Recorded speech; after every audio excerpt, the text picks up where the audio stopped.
आपको कहाँ-कहाँ ज़िम्मेवारियाँ मिली हैं और थोड़ा शिक्षा के पटल पर थोड़ी बात रखें जी। जयराम जी, मैं आपके चैनल के माध्यम से और चैनल पे सुनने वाले सभी भाई बहनों को नमस्कार करता हूँ, जय भीम करता हूँ।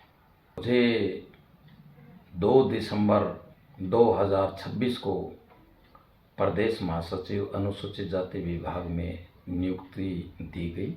और ये नियुक्ति देने के बाद में तुरंत ही मेरे को श्री गंगानगर जिले का प्रभारी बना दिया गया। श्री गंगानगर जिले में 6 विधानसभाएं हैं, तो सभी विधानसभाओं पे मैं एक बार भ्रमण कर चुका हूँ।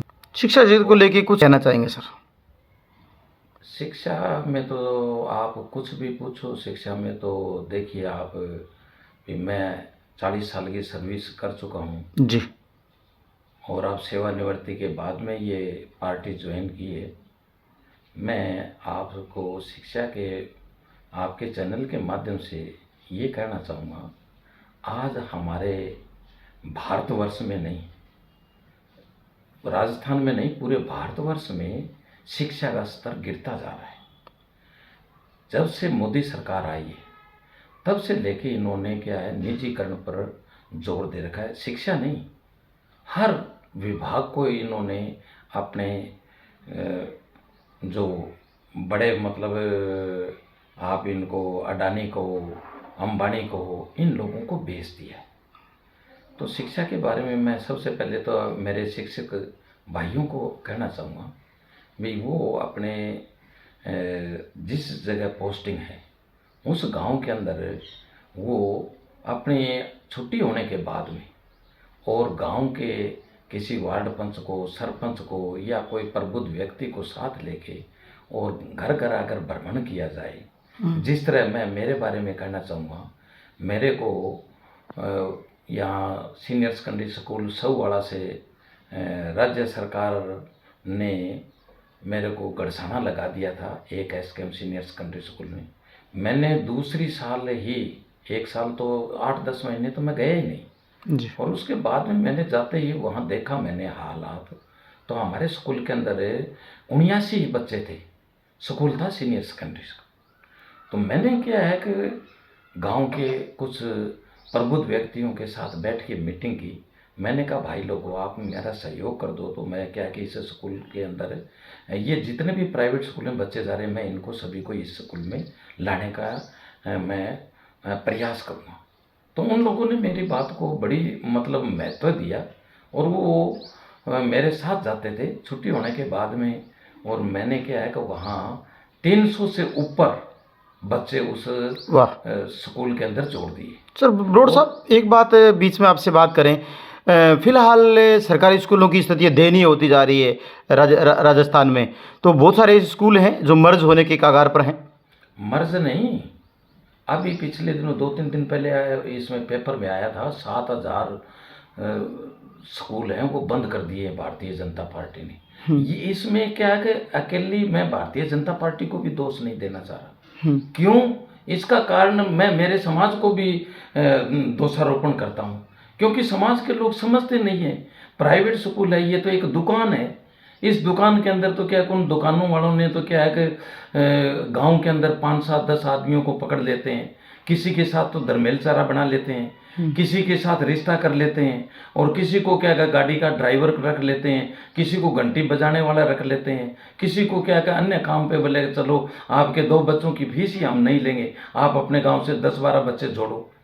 तो इस तरह की प्रक्रिया है। और मैं विशेष करके क्या है अनुसूचित जाति और पिछड़ी जाति के लोगों के बारे में बताना चाहूँगा। ये इतने भावुक हो जाते हैं जब जनरल समाज का आदमी कोई उनके पास चला जाता है और वो जाके उनको कोई भी बात करता है तो वो तुरंत उनकी बात पे मान के और उसको मतलब फॉलो करना शुरू कर देते हैं। वो उस पर चल जाते हैं और अपने बच्चों को क्या है सरकारी स्कूल से हटा के और प्राइवेट स्कूल में भेजना शुरू कर देते हैं। जब वो 1-2 साल तो भेजते हैं और उसके बाद में उनके बच्चे क्या है कि पिछड़ जाते हैं। पिछड़ने का कारण क्या है, उनसे गरीब आदमियों से फीस तो दी नहीं जाती और वहाँ उन बच्चों का क्या है हालात बड़े ख़राब हो जाते हैं। फीस नहीं देने की वजह से वो प्रार्थना में खड़ा करते हैं, कहीं आते जाते को पेशाब पानी भले का पैसे तो लेके आया नहीं और तुम पूरे दिन बाहर घूमता रहता है। बार बार उनके माता पिता को वो कहीं मतलब उसकी माँ जब खाना बना रही है तब वो स्कूल वालों का फोन आता है कि जी वो फीस नहीं बेची बच्चे ने। वो उसका घरवाला है वो कहीं किसी प्यारे रिश्तेदार के मरगत पे बैठा हो तब इनके प्राइवेट स्कूलों वालों का फ़ोन चला जाता है कि जी आपके पैसे के 1,10,000 रुपये बकाया भेजे क्यों नहीं।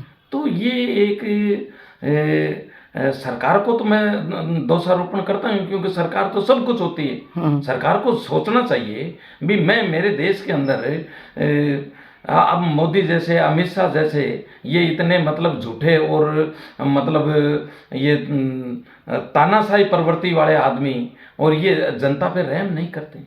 अब हमें बड़ा दुख होता है। इसलिए मैं मेरे ये अनुसूचित जाति के लोगों को, पिछड़ी जाति के लोगों को, जो मुस्लिम समाज के हैं और जनरल समाज में भी बहुत सारे लोग ऐसे हैं जो बिल्कुल पुअर कंडीशन में अपना जीवन यापन कर रहे हैं, मैं उनसे निवेदन करूंगा कि वो अपने बच्चों को सरकारी स्कूल में भेजें। सर सरकारी स्कूल ख़त्म हो जाएंगे तो गरीब लोग हैं, इनका क्या होगा फिर? देखिए सरकारी स्कूल खत्म हो गए, गरीब शिक्षा नहीं दे पाएगा, उनके बच्चे अनपढ़ रहेंगे, बिल्कुल अनपढ़ रहेंगे क्योंकि स्कूल प्राइवेट में तो भेजा नहीं जाएगा, फीस नहीं सरकारी होगी। बंद कर दिया। अब आपने देखा होगा पीछे वसुंधरा के सरकार आई थी तो उस समय बहुत सारे स्कूल बंद कर दिए गए थे। वो क्यों किए थे? वो इसीलिए किए गए थे अगर भाई ये जो अनुसूचित जाति के लोग हैं प्राइमरी स्कूल है ना बहुत बंद किए थे। अभी वो स्कूल में एससी के लड़के हैं वो क्योंकि गरीब ज़्यादातर यही सोचता है कि भाई पैसा तो अपने पास है नहीं तो अपने इस पास वाले स्कूल में ही बच्चे को भेज देते हैं। मास्टर कम पढ़ाए ज़्यादा पढ़ाए उसका कोई इशू नहीं है, लेकिन वो वहाँ बच्चों को भेज दिया करते थे। अब वो स्कूल बंद कर दिए तो वो बच्चे छोटे बच्चों को कहाँ भेजे? 5 किलोमीटर 4 किलोमीटर नहीं भेज पाते। तो इससे क्या है कि ये विशेष करके मैं पूरे संपूर्ण भारत के लोगों को कहना चाहूँगा भी आप इन मोदी जी से, अमित शाह से और भारतीय जनता पार्टी या आरएसएस के लोगों से बचो। ये इस देश को गुलामी मतलब बाबा साहब अम्बेडकर ने क्या कहा था? बाबा साहब अम्बेडकर ने कहा था भी मैंने क्या है कि रानी के पेट से राजा पैदा हो रहा था और मैंने अब ये मत पेटी से राजा पैदा कर दिया। अब वो सारा का सारा इन्होंने ख़त्म कर दिया, मतपेटी भी इनकी है, अब राज तो इनका हो गया। अब ये स्कूल बंद करेंगे, ये मतलब बड़ी बड़ी ये अपने विद्युत विभाग है, पीएचईडी विभाग है, हॉस्पिटल है, सारा का सारा निजीकरण कर दिया। अब ये बताइए कि भी वहाँ निजीकरण में मान लीजिए आपको ठेका दे दिया जाता है तो आप किसको लगाओगे? आप तो अपने ये बरवाड़ी के लोगों को ये कहोगे यार 5-4 भले के मेरे हाथ में है और 5-7 आ जाओ। आप सेरडा वालों को क्यों लगाओगे? भादरा वालों को क्यों लगाओगे जी? और रही बात पैसा तो आप तो जितना दोगे उतना ही लेना पड़ेगा। सर आप 20,000 की कह के और 10,000 दोगे तो वो करेगा क्या बेचारा? सरकारी स्कूल तो बंद हो गए, सरकारी चीजें बंद हो गई, तो प्राइवेट में तो क्या है कि 20 की जगह अगर 2 भी दोगे तो जनता को स्वीकार करना पड़ेगा जी। सर आपने अपनी ज़िंदगी शिक्षा के क्षेत्र में लगाई है तो एक ये भी लोग उलाहना भी दे रहे हैं कि सरकारी स्कूलों के जो टीचर हैं, कर्मचारी हैं, ख़ासतौर से शिक्षक कह रहे हैं कि वो खुद अपने बच्चों को प्राइवेट स्कूलों में भेजते हैं, सरकारी में नहीं भेजते। देखिए शिक्षक भी सारे विद्वान नहीं होते इस मामले में। ये जो आपने प्रश्न रखा है ना जी, बहुत सारे शिक्षकों के क्या दिमाग में ये होता है शायद वहाँ ज़्यादा पढ़ाई होगी या वो कम पढ़ाते होंगे, ऐसा हो सकता है।